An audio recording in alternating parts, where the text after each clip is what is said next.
Witness to Hope, the biography of Pope John Paul II by George Weigel. Karol Wojtyla was born on May 18, 1920, into a world of newfound hope. His homeland, Poland, had just reappeared on the map of Europe after more than a century of foreign domination. And in the summer of his birth, a Polish army miraculously repelled a Bolshevik invasion at the gates of Warsaw, preserving the nation's fragile freedom. He grew up in the small Galician town of Wadowice, the son of Karol Wojtyla Sr., a pious and principled retired military officer, and his wife, Emilia. Known to family and friends as Lolek, the boy was bright, athletic, and drawn to literature and the stage. This idyllic childhood was marked by a series of profound losses. His mother, Emilia, a woman of delicate health, died of kidney and heart failure just before he turned 9. 3 years later, his beloved older brother Edmund, a newly minted doctor admired for his charm and skill, died at 26 after contracting scarlet fever from a patient. Lolek was now left in the care of his father, a man of quiet, iron-willed faith, who became his son's most important teacher. Captain Wojtyla, a gentleman of the old school, introduced young Karol to Polish history and romantic literature, but most importantly, he provided a living example of profound Christian conviction. Lolek would often find his father on his knees in silent prayer, and it was this model of manly piety and faith lived through suffering that formed a kind of domestic seminary for the boy. In Wadowice, young Karol's world was a blend of faith, culture, and friendship. He served as an altar boy at St. Mary's Church and made pilgrimages with his father to the great outdoor shrine of Kalwaria Żebrzydowska. He developed a passion for the theater, acting in school plays and becoming a protege of Mieczysław Kotlarczyk, a visionary local director who taught that the proclaimed word could transform history. He also formed a close friendship with Jerzy Kluger, the son of the head of Wadowice's large Jewish community, defending his Jewish friends against the rising tide of anti-Semitism in the late 1930s. In 1938, Lolek and his father moved to Krakow, where he began studies in Polish philology at the historic Jagiellonian University. He immersed himself in a demanding academic workload, clandestine literary circles, and an experimental theater troupe. This vibrant life was brutally shattered on September 1, 1939, when Nazi Germany invaded Poland. Wojtyla and his father fled eastward, only to be turned back by the news that the Soviet Union had invaded from the other side. They returned to Krakow under the heel of the Nazi occupation. The war years forged the man Karol Wojtyla would become. The university was shut down and its professors deported to concentration camps, so he continued his studies clandestinely. To avoid deportation to a labor camp, he took a job as a quarryman, blasting limestone in freezing weather, and later worked in the Solvay chemical factory. This experience as a manual laborer gave him a deep, first-hand knowledge of the dignity and toil of the working man. Amid the daily terror of the occupation, he continued his cultural resistance, joining Mieczysław Kotlarczyk in forming the underground Rhapsodic Theater. In the secrecy of private apartments, they performed classic Polish dramas, acts of defiance that could have meant death if discovered. The spiritual dimension of his life also deepened profoundly during this time. After the parish priests of his Debniki neighborhood were arrested and sent to the camps, he met Jon Tyranowski, a shy but spiritually intense tailor and lay mystic. Tyranowski introduced Wojtyla to the writings of the Spanish Carmelite mystics, particularly Saint John of the Cross, whose spirituality of self-abandonment to God's will seized the young man's imagination. Then, in February 1941, came the final, devastating blow of his youth. He returned home from the quarry to find his father dead. Alone at 20, having lost his entire immediate family, Wojtyla's vocational discernment intensified. The path to the stage, which had once seemed his destiny, now seemed less compelling than the path to the altar. In the autumn of 1942, he presented himself at the Archbishop's residence and was accepted as a clandestine seminarian by the heroic and aristocratic Archbishop of Kraków, Adam Stefan Sapiecha. For 2 years, Wojtyla lived a double life, working at the Solvay plant while secretly studying philosophy and theology, a feat made possible by working the night shift. In August 1944, after the Warsaw Uprising, the Gestapo began rounding up all the young men of Kraków. Wojtyla hid behind a door as they searched his building, and then made his way across the city to the Archbishop's residence, where Archbishop Sapiecha gathered his seminarians to live and study in hiding. On November 1, 1946, in Sapiecha's private chapel, Karol Wojtyla was ordained a priest. Sent to Rome for graduate studies, Father Wojtyla earned his first doctorate with a dissertation on the concept of faith in Saint John of the Cross, a work that began his lifelong effort to synthesize the philosophical realism of Thomas Aquinas with the focus on human experience in modern phenomenology. After a brief tour of France and Belgium, where he was intrigued by the worker-priest movement, he returned to Poland in 1948, a country now shackled by a new totalitarianism. His first assignment was as a country curate in the village of Nigowice, but Cardinal Sapiecha's successor soon moved him to St. Florian's Parish in Kraków to begin a university student chaplaincy. It was here that Wojtyla's unique pastoral style blossomed. He organized his students into a choir to learn Gregorian chant, held intellectually vibrant lectures on the fundamentals of Christian faith, and formed a little family, or rodzinka, of young people who became his lifelong friends. With them, he broke the mold of clerical distance. They went hiking, skiing, and kayaking together. And to protect him from the ever-watchful security police, they began calling him Ujik, uncle. This circle of friends, which grew into a larger community known as the Środowisko, or milieu, became his non-territorial parish, a laboratory for his thinking, and a source of deep personal support. He accompanied these young people through courtships, marriages, and the births of their children, learning from them, as he later said, to love human love. His intellectual work continued in parallel with his pastoral ministry. While working on a second doctorate, he began lecturing in social ethics at Krakow's seminary, and in 1954 was appointed to the philosophy faculty of the Catholic University of Lublin, KUL, the only such independent institution behind the Iron Curtain.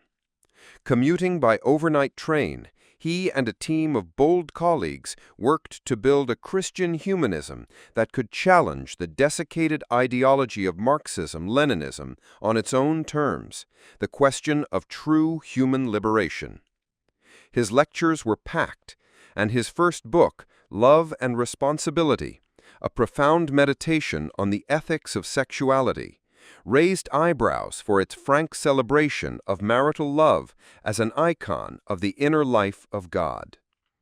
In 1958, at the age of 38, he was named an auxiliary bishop of Kraków. He took as his episcopal motto, Totus tuus, totally yours, from a prayer of consecration to the Virgin Mary. 4 years later, he was elected temporary administrator of the archdiocese, and in that capacity attended all 4 sessions of the Second Vatican Council from 1962 to 1965. In Rome, the young Polish bishop quickly became a leading figure, making crucial contributions to the debates on the nature of the Church, the role of the laity, and most importantly, on religious freedom and the Church's relationship with the modern world. He was instrumental in shaping Gaudium et Spes, the pastoral constitution on the Church in the modern world, insisting that the only authentic Christian humanism was one centered on Jesus Christ, who reveals both the face of God and the full truth about humanity. Named Archbishop of Krakow in 1964 and created a cardinal at 47, Wojtyla returned from the council and launched one of the most comprehensive implementations of its teaching in the world. Through a 7-year archdiocesan synod, he brought priests and lay people together to study the council's documents and apply them to the life of the local church. At the same time, he became a relentless and sophisticated defender of religious freedom and human rights. His most famous struggle was for a new church in Nowa Huta, the soulless, model industrial town the communists had built without a single place of worship. Through years of dogged persistence, celebrating open-air Christmas masses in freezing fields and supporting his priests, he won the battle, and the striking Ark Church became a powerful symbol of cultural resistance. Then, in the surprising Year of 3 Popes, his life was irrevocably changed. After the death of the brilliant but tormented Paul VI, the conclave of August 1978 elected the smiling, gentle Patriarch of Venice, Albino Luciani, who took the name John Paul I. His pontificate lasted a mere 33 days. When the cardinals returned to Rome in October, a sense of shock and of divine purpose hung over their deliberations. Deadlocked between 2 Italian candidates, they broke with 455 years of tradition, and on October 16, 1978, elected the 264th Bishop of Rome from a far country, the 58-year-old Cardinal Archbishop of Krakow, Karol Wojtyla. He took the name John Paul II, and in his first words from the balcony of St. Peter's, introduced himself as a man who had come from afar, but always near through the communion of faith, and issued the call that would define his pontificate: "Be not afraid." He immediately began to reshape the papacy, returning the office of Peter to its evangelical roots. He was a pastor, a witness, and a teacher, not a remote sovereign. This new style was dramatically displayed during his first return to Poland in June 1979. For 9 days he conducted what was in effect a national spiritual retreat. In Warsaw's Victory Square, before 1 million Poles, he gave one of the pivotal sermons of the 20th century, reclaiming his country's authentic, Christian-shaped history, and concluding with an electrifying prayer: "Let your Spirit descend and renew the face of the earth, the face of this land." The pilgrimage ignited a revolution of conscience. 14 months later, that moral revolution gave birth to the Solidarity Trade Union, the first independent social institution in the history of European communism. The Polish Pope had set in motion a chain of events that would end a decade later with the collapse of the Soviet Empire. John Paul II's global pontificate unfolded in the midst of this drama. His pastoral pilgrimages took him to every corner of the world. In Africa, he insisted that the continent not be written off history's page. In Latin America, he challenged both the institutionalized injustice of the right and the Marxist-inspired ideologies of the violent left, proposing an authentic Christian liberation rooted in the dignity of the human person. He held a World Day of Prayer for Peace in Assisi, bringing leaders of all world religions together. His visit to the Synagogue of Rome in 1986 and the establishment of diplomatic relations with Israel in 1993 were historic milestones in healing the ancient wound between Judaism and Catholicism. The World Youth Days, his personal invention, drew millions of young people into an encounter with Christ and a deeper commitment to the Church. The path was not without its own Calvary. On May 13, 1981, he was shot and nearly killed in St. Peter's Square by a Turkish gunman, Mehmet Ali Agca. He credited the Virgin Mary of Fatima with saving his life, and later went to Agca's prison cell to forgive him personally. When General Wojciech Jaruzelski declared martial law in Poland in December 1981, crushing the first free solidarity, the Pope supported his people through prayer, clandestine financial aid, and a relentless diplomatic campaign for human rights that kept the flame of hope alive. Throughout these turbulent years, he continued his work as a teacher. In a series of encyclicals and other major documents, he laid out a compelling vision of Christian humanism for the 21st century. Laborem Exercens explored the dignity of work, drawing on his own experience as a manual laborer. After the collapse of communism, Centesimus Annus offered a blueprint for the free and virtuous society, arguing that democracy and the free economy depend on a vibrant public moral culture. Veritatis Splendor challenged the moral relativism of the age, insisting that freedom must be tethered to truth if it is not to become self-destructive. Evangelium Vitae, the Gospel of Life, was his passionate defense of the sanctity of all human life against a modern culture of death.